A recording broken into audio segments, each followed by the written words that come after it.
basics of a Maryland medical malpractice case. Hello, I'm Marcus Boston, and I'm a medical malpractice attorney practicing law here in the state of Maryland, and I would like to talk with you today about the basics of a medical malpractice case here in Maryland. Now, before I get into that, I want to also make a note that if you are the type of person who's watching this video right now and you're wondering, should you try to do one of these cases on your own, I'm going to link a video that I did in the past that will help answer that particular question for you, because a lot of times people who are watching this video or watching something like this, they're kind of wondering, should they be the one to represent themselves in a medical malpractice case? Well, let me go ahead and get back to the original question, and that is, well, what are the basics? To be successful in a medical malpractice case in Maryland, you have to show that your treating doctor fell below the standard of care in your particular situation. And by falling below the standard of care, this is what caused your injury, your harm, or the big legal word, your damages. So really what you have is you have a standard of care issue, essentially, which causes your damages. Now, when I say standard of care, what I'm talking about is, look at it like this.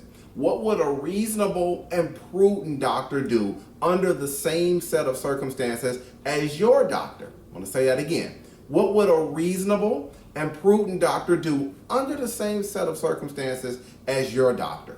Would a reasonable and prudent doctor cut an organ or cut somewhere on the body without identifying it first? Is that what a reasonable and prudent doctor would do? Would a reasonable and prudent doctor guess as to a patient's diagnosis without taking a proper history of the patient, without asking the patient about their complaints and things of that nature? Is that what a reasonable and prudent doctor would do?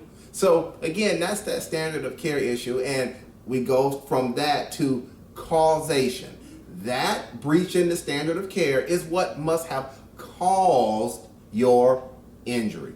So I hope that in this short educational video, you can see that it's an elemental approach as to these cases. And we're first looking at that big question, that big issue, standard of care, then we're going to causation, and we're looking at damages. So these are the basics. I realize that more than likely you have more questions, you have more concerns. You're trying to figure out, am I the victim of medical malpractice? And if I am, should I talk to someone right now? Well, this is what I invite you to do. Go ahead and pick up the phone and give me a call. I can be reached at 301-850-4832, or if you prefer, you can send me an email to medicalinjury@bostonlawllc.com. I answer medical malpractice questions like yours all the time, and I'll be glad to listen to your story.